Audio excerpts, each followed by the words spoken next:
Now, you've probably written off Poco as just another budget brand, but hold on. Because they just released their first ever global F Series Ultra phone packed with flagship specs like the Snapdragon 8 Elite, a stunning WQHD Plus AMOLED screen, 120 watts charging and more. But there's still that one feature that they're still holding back and it might just matter to you. Now in the box there's a black color TPU soft phone case and yes, an included massive 120 watt fast charging brick. So my one is in the yellow color variant, very nice, bold and loud as you expect from Poco, but there's also a black color version if you want to keep it slightly low key. Now it comes with a glass back with a metal frame, but the best part is that it has an IP68 dust and water resistant, something which has never been done on this particular F series from Poco. And now I love how it doesn't wobble when you type the phone on a surface or on a table, even with the camera bump being towards the left hand side. Now it weighs about 212 grams, not too bulky, neither it is too light. Now the bezels are slim, but the black color frame around the phone does make it look like the bezels are thicker than it is. But I do appreciate the slightly curved edges that blends nicely into the frame. Now speaking of which, the display is a 6.67 inch 2K AMOLED display with 120Hz refresh rate, but even with a massive 3200 nits of peak brightness. So it is definitely one of the best screens matching the recently released Xiaomi 15 Ultra with the exact resolution and also the peak brightness value too. So yes, this display looks really good, it is color accurate and it has HDR10+ with Dolby Vision support.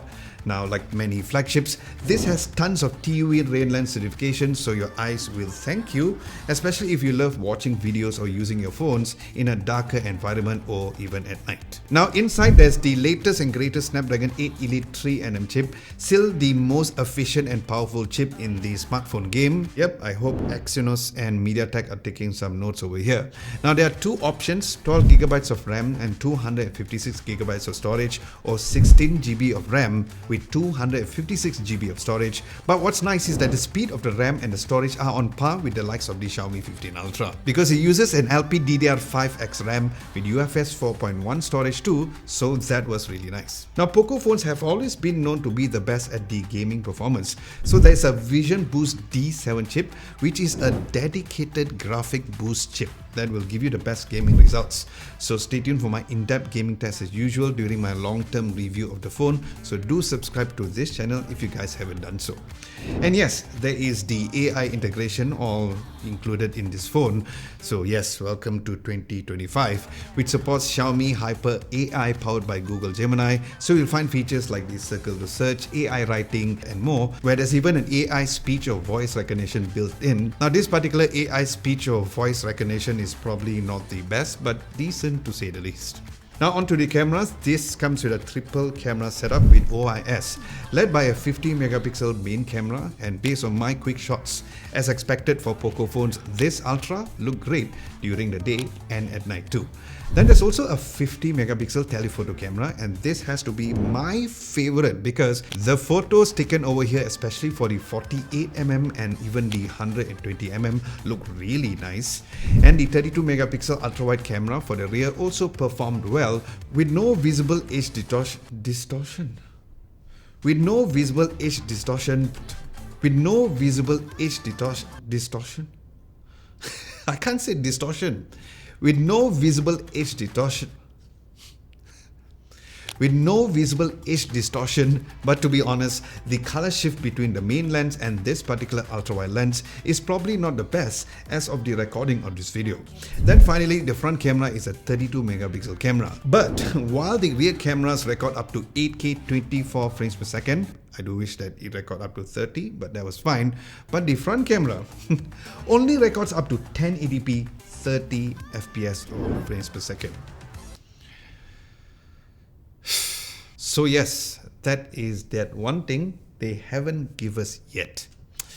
But stay tuned for my in-depth test on these cameras coming soon in this channel. Okay, battery time. There's a huge 5300 milliamps of battery, and that is huge. And charging, as I spoiled it in the intro, but yes, there's a huge 120 watt wired hypercharge and 50 watts of wireless charging or hypercharge. And yes, most laptops charge slower than that. Now I'll be testing the charging speed in a real world test, but do expect a nearly full charge under 25 minutes. And also stay tuned for my daily test to find out how much of a screen on time that I get on the phone too. Now remember, if you feel like you can't remember everything that I have mentioned in this particular video, don't worry, because we do have a written version of this particular video and all of our videos at our website at www.adamlobo.tv. Links to the website will be down below, where we also have some daily tech news over there too. Then other things to note is the fact that it has an ultrasonic in-display fingerprint sensor, super fast and snappy. It has stereo speakers with high-res and high-res wireless audio, and it has Dolby Atmos built in as well. Connectivity-wise, we're looking at a Wi-Fi 7 ready device and comes with Xiaomi HyperOS 2. So yes, this is indeed a very feature-packed phone that Poco has ever made. Now, as of the recording of this video, the official prices is unknown yet for me, so I'll leave the prices at the pinned comment below. But in the coming weeks, I'll be testing the cameras, gaming, battery life and more. Till then, stay tuned and stay ultra guys, and if you want me to do a review of the Pro version, do let me know in the comment section below.